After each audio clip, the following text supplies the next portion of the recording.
बिस्मिल्लाहिर्रहमानिर्रहीम। आप देख रहे हैं चैनल दी पॉइंट में वहीद अजीज़ आपसे मुखातिब हूँ। आज हम जिस मौजू पे बात करेंगे उसका ताल्लुक़ हमारी सोच से है, दिलो दिमाग से है, हमारे रहन सहन से है, हमारे तरीक़ाए गुफ्तगू से है, दूसरों के साथ बर्ताव से है, हमारे मेल मिलाप से है, हमारे सुबह व शाम से है। ज़िंदगी में दो चीज़ें इंसान को मुयस्सर रहती हैं, या वो हालत मुसर्रत में होता है या वो हालत अलम में होता है। ये जो खुशी और गम का इम्तजाज है ना, ये ज़िंदगी की हकीकी तकमील बनती है। इसलिए कि ये दोनों चीज़ें इंसान को एक्सपीरियंस देती हैं, तजुर्बा देती हैं।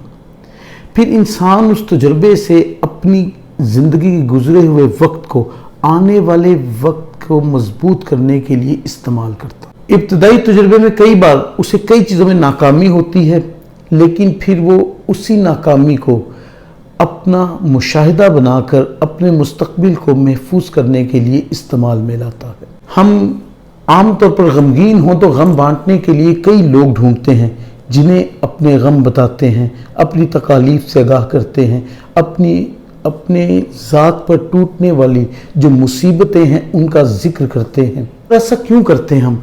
इसलिए कि इससे हमें लगता है हमारे दिल का बोझ हल्का हो जाता है। जो गर्द जम जाती है दिल पर, दिमाग पर, सोच पर, वो हमारे किसी को बताने से किसी हद तक कम हो जाती है। ये निज़ाम इलाहिया है, बड़ा अच्छा निज़ाम है ये। जब वो दिल से गुबार निकलता है तो हम हल्का महसूस करते हैं, खौफ भी कम हो जाता है, डर भी पीछे रह जाता है। ऐसी सूरत हाल में ज़ाहिर है कि हम ये जो हल्की फुल्की सूरत हाल होती है, ये हमें एक ऐसा तवाज़ुन देती है कि हम फिर खुशियों की तरफ सफ़र करने में आसानी महसूस करते हैं। रात के बाद एक दिन होता है, दुख के बाद सुख, हर तकलीफ़ के बाद आराम। अब जब हर तकलीफ़ के बाद आराम आता है, हर दुख के बाद सुख आता है, हर रात के बाद सहर नमूदार होती है, इसी तरह याद रखें कि हर गम के बाद खुशी आती है। अब यहाँ सवाल ये पैदा होता है, यही वो मौजूद जिस पर आना चाह रहा हूँ कि खुशी को मनाया कैसे जाए। गम के मुतालिक मैंने आपको कहा हम बांटते हैं और बांट कर अपने आप को हल्का फुल्का करते हैं। हम अपनी खुशियों को दूसरों से छुपाना चाहते हैं कि शायद ये खुशियाँ ऐसे ना हो किसी की नज़र में आ जाएं, तो फिर वो खुशियाँ हमारी सोच के अंदर बगावत करके कहीं गम की तरफ सफ़र ना तय कर लें। ये जो वहमा हमारे अंदर पलता है, ये जो तोहम परस्ती हमारी सोच के अंदर है, ये हमें बाज़ औक़ात इतना बुखील कर देती है कि हम अपनी खुशियाँ अपनों ही में नहीं बांटते। मैंने अर्ज़ की थी इब्तिदा में कि गम बांटने के लिए हम लोगों को तलाश करते हैं, रोने के लिए कुछ कंधे ढूंढते हैं, लेकिन खुशियाँ बांटने में बुखील हो जाते हैं, कंजूस हो जाते हैं, खौफज़दा होते हैं कि हमारी खुशियाँ कहीं खो ना जाएं हमसे। ऐसा नहीं है। जिस तरह गम बांटने कुछ असूल है ना, हम अपने गम बांट कर हल्के फुल्के होते हैं, इस तरह खुशियाँ तकसीम करने के भी कुछ रूल्स रेगुलेशन सेट हैं। ये रूल्स रेगुलेशन हमें बहुत सिक्योर कर देते हैं। अपनी खुशियाँ दूसरों के साथ जब बांटी जाती, तकसीम की जाती हैं, तो दूसरों पर भी मुसर्रत के वही रंग बिखरते हैं जो हमारी सोच में मौजूद होते हैं। तो हम डायरेक्टली या इनडायरेक्टली किसी के लिए कैसे सोर्स ऑफ हैप्पीनेस बन जाते हैं। जब ऐसे एक सोर्स बन जाते हैं, एक ज़रिया बन जाते हैं, तो हम दुनिया के लिए अहम हो जाते हैं, हमारी अहमियत बढ़ जाती है। अब खुशियाँ मनाई कैसे जाएं? मुख्तलिफ नौयतें हैं खुशियाँ। बाज़ औक़ात हम अपनी पसंद की कोई चीज़ हासिल कर लेते हैं जिसके लिए हमने बहुत स्ट्रगल की होती है। जब हमें मुयस्सर आ जाती है तो उसको भी बांटे दूसरों के साथ। किस तरह बांटे? वो सारे एक्सपीरियंस शेयर करेंगे, मैंने कितनी मेहनत की थी ये सब कुछ हासिल करने के लिए, आज मुझे ये मुकाम मिल गया, आज मुझे मर्तबा मिल गया, या आज मुझे ये चीज़ हासिल हो गई, देखो मैं कितना खुश हूँ। तो मैंने कहा ये खुशी तुम्हारे साथ बांटूं, आओ हम मिलकर बैठकर खाना खा लें और मिलकर एक कप चाय या कॉफ़ी पी लें। वो जो चाय की उड़ती हुई भाप है ना, या वो कॉफ़ी के जो रंग हैं, वो हमारे सामने वाले के जहन को भी ताज़ा कर देते हैं। उसके अंदर छुपे हुए गम वहीं पर ख़त्म हो जाते हैं, हमारी खुशियाँ उसके गमों का सद्देबाब भी बन जाती हैं। इसी तरह ईद आती है, बहुत बड़ा दिन है, कुदरत का बहुत बड़ा इनाम, इतना बड़ा इनाम कि हम जितना भी शुक्र अदा करें अल्लाह का नहीं कर सकते। ईद उल फितर हो या ईद उल अज़हा हो, हमें قربانیاں سکھاتی ہیں، بالخصوص عید الاضحیٰ ہمیں قربانی دینا سکھاتی ہے، ایثار سکھاتی ہے۔ کیا سمجھاتی ہے ہمیں؟ یہ سمجھاتی ہے کہ تم نے تقسیم کرنا ہے۔ تقسیم کسے کرنا ہے؟ وہ اس چیز کو جسے ہم نے پیسے سے خریدا ہے اور خوشی کے ساتھ اللہ کی راہ میں اسے قربان کر رہے ہیں، ایک پیغمبر کی سنت کی تکمیل کے لیے یا ان کی پیروی کے لیے۔ پیغمبر کی سنت کی پیروی کی تکمیل کے لیے ہم وہ کوشش کرتے ہیں، اور وہ کوشش جو ہے اس کے بعد اس کو ہم تقسیم کرتے ہیں ان لوگوں میں، وہ لوگ جو شاید ہماری طرح اس خوشی کو نہیں منا سکتے، ان کے پاس وہ وسائل نہیں ہیں۔ ہماری وہ خوشی جو ہے وہ بارگاہ الہیہ میں اس کی وقت بڑھ جاتی ہے جب ہم اس خوشی میں ایثار کو شامل کر لیتے ہیں۔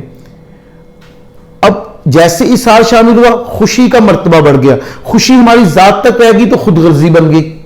میرے نقطے کو سمجھیے گا، خوشی کو ہم نے اپنی ذات تک روک لیا، تقسیم نہیں کیا تو مفاد پرستی بن گئی، خود غرضی بن گئی، خود پسندی بن گئی، اپنی ذات کے متعلق سوچنا بن گیا۔ اسی خوشی کو ہم نے ایثار کا جو ہے چولا پہنایا، لوگوں میں تقسیم کیا تو ہماری ہر خوشی عبادت کے رنگ میں ڈھل گئی۔ اب خوشیاں منانے کے طریقے ہیں یہ، جب لوگوں کو شامل کیا جائے، اپنی خوشی میں ان کو شامل کرے جن کے چہرے پر مسکان نہیں، اپنی خوشی میں ان لوگوں کو شامل کرے جنہیں ہنسے ہوئے عرصہ بیت گیا، جن کی آنکھیں صحرا کی طرح خشک ہیں۔ جب آپ اپنی خوشی کے ساتھ شامل کریں گے تو ان کی آنکھوں میں ایک زندگی کی نمی آئے گی، اور وہ نمی احساس دلائے گی آپ کو کہ جو کمی تھی وہ آپ نے پوری کر دی۔ اللہ نے آپ کو ذریعہ بنایا اس کی زندگی کی کمی کو پورا کرنے کے لیے۔ تو پھر ہم اپنی خوشیوں کو اپنے تک محدود کر کے بخیل بن کر کیوں بوجھل دل کے ساتھ مرنا چاہتے ہیں؟ اپنی خوشیوں کو دوسروں کے ساتھ بانٹ کر کیوں نہیں چاہتے کہ ہم بہتر طریقے کے ساتھ زندگی بسر کریں؟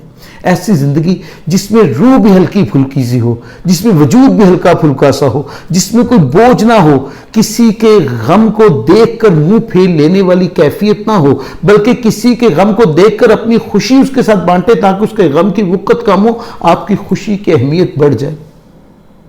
تو یہ سب کو مشکل کام نہیں ہے، صرف اس کے لیے ہمیں یہ سوچنا ہوگا کہ ہم سب انسان ہیں، ایک قبیلے سے تعلق رکھتے ہیں، ہم ایک جیسے ہیں۔ اللہ نے کوئی بخیلی نہیں کی ہمارے ساتھ، اس نے اپنی خوشی کے سارے رنگ ہم پر نچھاور کر دیے۔ سورج کی آب و تاب ملتی ہے سب کو، چاند کی ٹھنڈک سب کے لیے ہے، سمندروں کی طغیانی اور دریاؤں کی روانی دیکھ لیجئے، ندیوں کا سکون دیکھیے، پھولوں کی رنگت دیکھیں، ان کے دامن سے نکلنے والی خوشبو جو احساس بن کر ہمیں عجیب سی خوشی مہیا کرتی ہے۔ قدرت نے کہیں کسی کے ساتھ ہی ڈسکریمنیشن نہیں کی کہ نہیں فلاں تک یہ چیز پہنچے گی، فلاں تک نہیں پہنچے گی۔ جب وہ باری تعالیٰ ہم میں یہ تقسیم پیدا نہیں کر رہا تو پھر وہ جو خوشیاں ہمیں دیتا ہے تو ہمیں امین بناتا ہے خوشیوں کا، اور کہتا ہے تم امانت دار ہو، یہ امانت ان تک بھی پہنچانا جن تک یہ خوشی اس رنگ میں، اس طاقت سے، اس صحت میں موجود نہیں ہے۔ انہیں تازہ کرنے کے لیے ہمیں خوشیاں پہنچانی پڑتی ہیں، اور جب ہم خوشیاں بانٹتے ہیں ہم بہت طاقتور ہو جاتے ہیں، بہت مضبوط ہو جاتے ہیں۔ کیوں؟ ہم مطمئن ہو جاتے ہیں۔ اطمینان قلب ہو جائے تو یقین کریں خوشی منانے کا لطف آ جاتا ہے۔ خوشیاں منائی ہی اس لیے جاتی ہیں کہ آپ کے دل کو اطمینان آئے۔ جب دل کو اطمینان ہی نہ آئے تو پھر جتنی مرضی خوشیاں ہوں آپ کو سکون حاصل نہیں ہوتا۔ سکون خوشیاں بانٹنے میں ہے۔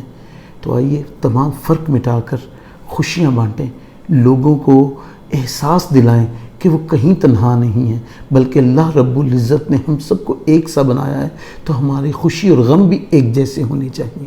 ویڈیو اچھی لگی ہو تو چینل سبسکرائب کیجئے گا۔ انشاءاللہ ایسے کسی نئی ویڈیو کے ساتھ آپ سے ملاقات ہوگی۔ اپنا خیال رکھیے گا۔ فی امان اللہ۔